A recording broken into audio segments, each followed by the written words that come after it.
Masayang araw po, mga ka-PL.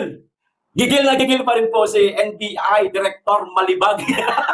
Mga kababayan, akala ko nanahimik na itong mama na ito pagkatapos ng kaguluhan sa Senado. Aba, ito bumabanat pa, mga kababayan. Sasampahan di umano ng kaso si dating Congressman Mike Defensor ng human trafficking, mga kababayan. Pero kasamaang palad dito kay Matibag, mga kababayan, makalipas po ang isang oras, sinupalpal siya ni dating Congressman Mike Defensor, mga kababayan. Ipinaliwanag itong tungkol po sa mga nagrenta sa kanyang building. No? Marami siyang ipinakita, mga kababayan. Ito po ang video. Panoorin po natin ang pagsupalpal ni Mike Defensor kay Matibag, mga kababayan. Pero basahin ko lang po muna itong balita. Patunay na magsasampa siya ng kaso kay Defensor. O ito ang sabi. Sasampahan ng kasong human trafficking. Ayan ha, inanunsyo ni NBI Director Melvin Matibag na sasampahan nila ng kasong human trafficking ang dating mambabatas na si Mike Defensor sa Biyernes. Itong partikular Biyernes, mga kababayan. June 26 sa Pasig City Prosecutor's Office. Ayun, kaugnay yan sa aligasyon ng human trafficking, mga kababayan, sa isang KTV bar sa Pasig na sinalakay kamakailan ng mga otoridad. Matatanda ang nauna ng nagsampa ang NBI ng kaparehong kaso laban sa asawa ni Defensor na si Julie Defensor at kanilang anak na si Miguel Gabriel Defensor, mga kababayan, na lumalabas na mga tunay na may-ari ng naturang bar base sa mga nakuhang dokumento. Ano ngayon? Kung sila may-ari ng bar o ng establishmentong pinagre-rentahan nitong bar, may tuturing ba na human trafficking ito, mga kababayan? Panoorin po natin ang video ni dating Congressman Mike Defensor, mga kababayan, at narito po ang kanyang paliwanag. O eto na, panoorin na po natin. Okay, magandang hapon po sa inyo lahat. Nandito po ako sa may Cliff Point. Ito yung sinasabi ni Tangang Matibag na itong may pinakita pa silang mga engineering plan. Yan po ang Cliff Point. Yan yung aking opisina. Ayan, nakikita nyo may mga establishment. Nandiyan yung Korean restaurant, yung 7-Eleven. Andito po yung may studio dyan, may office sa taas. At ito yung sinasabi nila na sa Chicago. Yan po yung buong complex nitong Cliff Point na kanilang tinuturo. Alam nyo, itong NBI, hindi ko naman huli lalata. And may simpatya at may respeto ako sa mga kawani ng ating NBI. Talagang ginagamit pampolitika. Itong sinasabi nila na meron daw akong kinalaman, no? Dito ho sa human trafficking. Ang basic na sinasabi nila dahil kami ang may-ari nitong establishment na ito ay involved na daw po kami sa ganoong human trafficking. Una sa lahat, kailangan po natin linawin yan, yung human trafficking, napakasama pong kaso niyan. At syempre, ang gusto nila non-bailable. Alam nyo, sa Soler, meron po dyan KTV Club.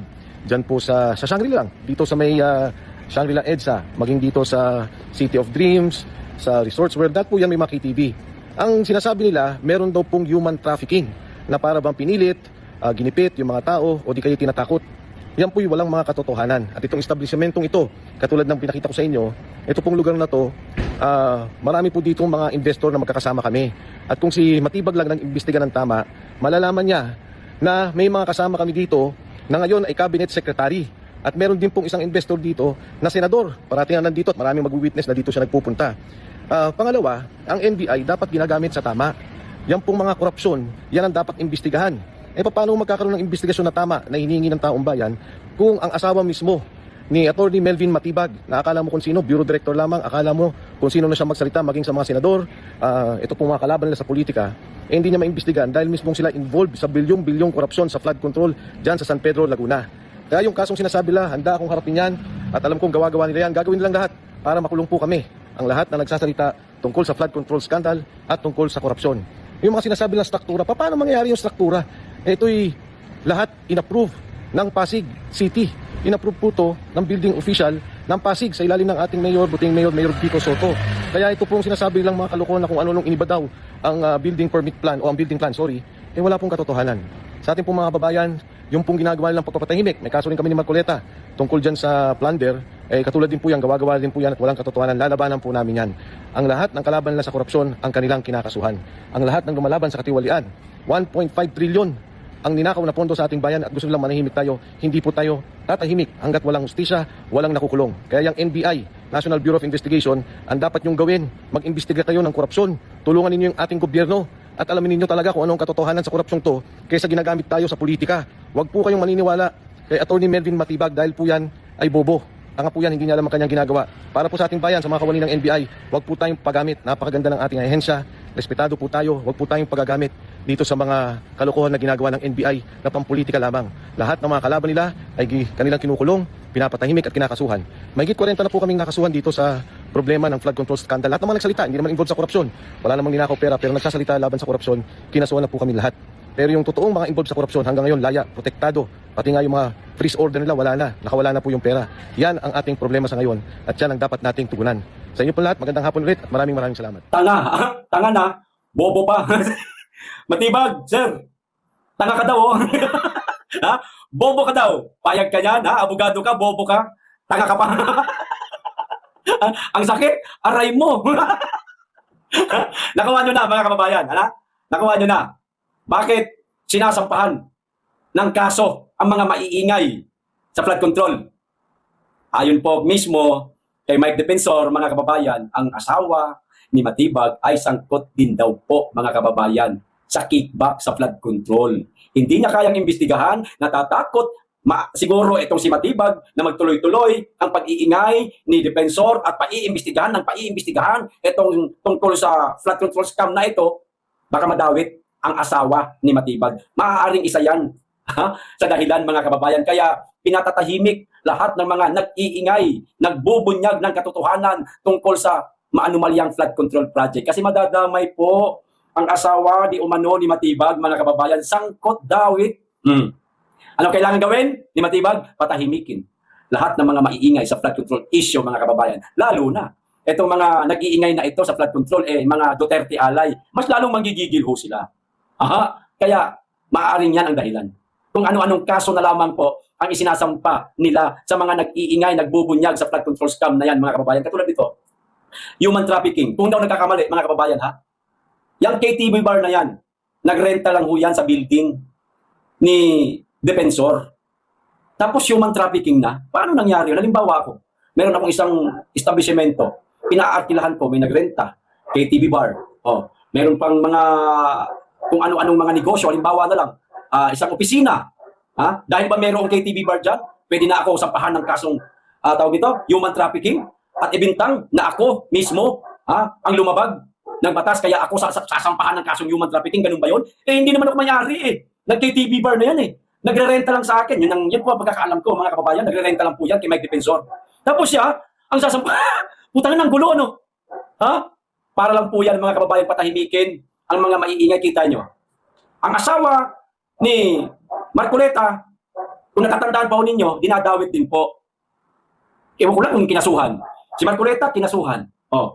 Si Mike Defensor, kinasuhan. Yung kanyang asawa, yung kanyang anak. Siyempre nga naman, isang buong pamilya, kinasuhan. Para po patahimikin lang. Kaso, talagang palaban itong mama na ito si Defensor Palaban, mga kababayan. Hindi niya aatrasan itong mga isinampang kaso sa kanya. Harapin niya di umano. At sigurado ako, sa video maikli na yan na pinanood po natin, mga kababayan, may papanalo ni Defensor itong isasampang kaso sa kanya ni NBI Director Matibag. Nako, Matibag, yung apelyido mo, mukhang sa'yo po yata tatama, sir. Si Matibag, isang araw matitibag. Posible, mga kababayan. Lahat po may katapusan. Di ba? Kahit nga itong ating mundo, may katapusan. May araw ng paghuhukom. Lahat tayo huhukuman. Katumbas po yan ng katapusan. Yan pa kayang mga kapangyarihan ninyo na gamit ninyo. Na ngayon ay sinasamantala ninyo. May katapusan din po. Kaya posibleng ang apelyedong Matibag ay siya ring matitibag pagdating ng araw. Babalikan nito ng mga sinampahan niya ng kaso, mga kababayan. Babalikan din siguro siya ng kaso pagdating ng araw. Hindi muna ngayon. Kasi nasa kanila po ang kapangyarihan Pagdating ng araw yan, maaari pa. Ito pa, isang balita, mga kababayan. Nako, ito matindi.